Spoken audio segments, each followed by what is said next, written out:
Bonjour et bienvenue. Imaginez un peu, améliorer quelque chose de juste 1% par jour.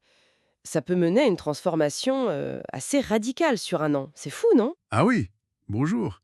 C'est exactement ça. Ces tout petits changements, quasi invisibles au quotidien, c'est le cœur de notre discussion aujourd'hui. On va explorer ensemble des textes qui décortiquent vraiment la science des habitudes. Tout à fait. Comment des routines minuscules, mais répétées sans cesse, peuvent redessiner une vie. L'objectif, c'est donc de saisir cette mécanique des habitudes pour s'en servir, mais sans se sentir écrasé par des buts énormes.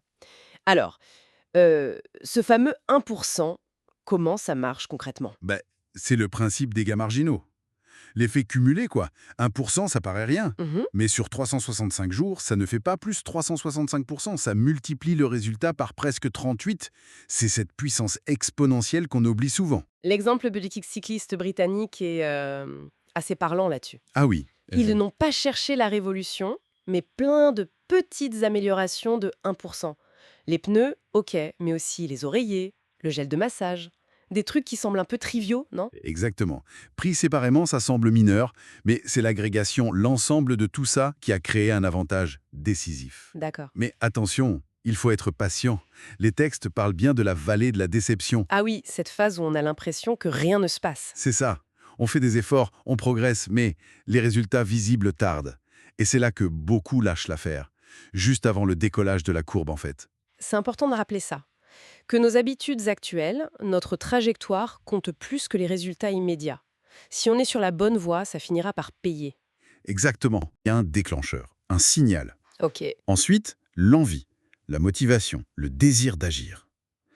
Puis, la réponse, l'habitude elle-même, l'action, et enfin, la récompense, la satisfaction qui dit au cerveau « c'était bien ça, refais-le ». Et ça devient automatique avec le temps, j'imagine. Le cerveau crée des raccourcis. Tout à fait. Il adore l'efficacité.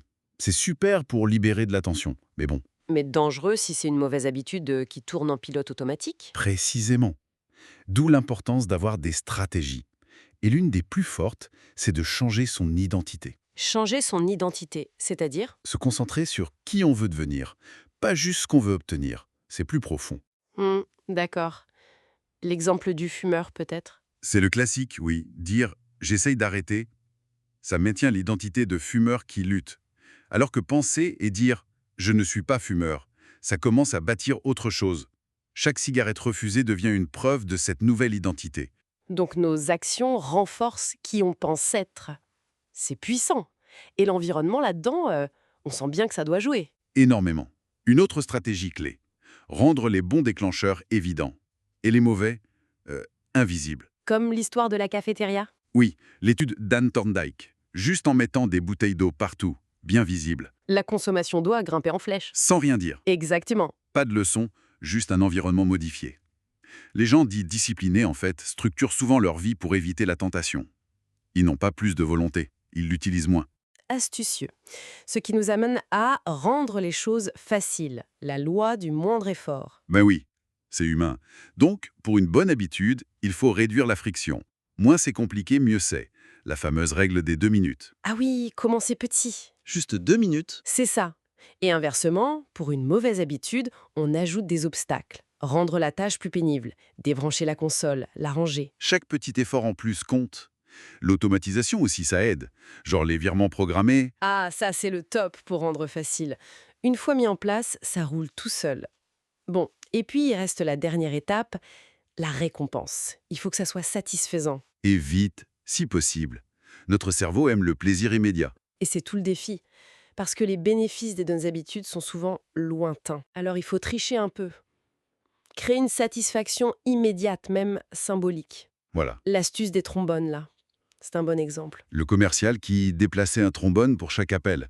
Oui, chaque trombone, c'est une petite victoire visible tout de suite. Ça aide à tenir bon, à visualiser le progrès, et ça renforce l'habitude. Et ça mène à la règle ne jamais manquer 2 fois. Exactement.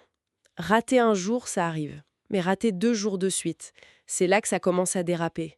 La constance prime sur la perfection. Donc en résumé, pour de les résultats qui durent, mieux vaut se concentrer sur nos systèmes quotidiens, nos petites habitudes. Plutôt que sur des objectifs lointains et intimidants.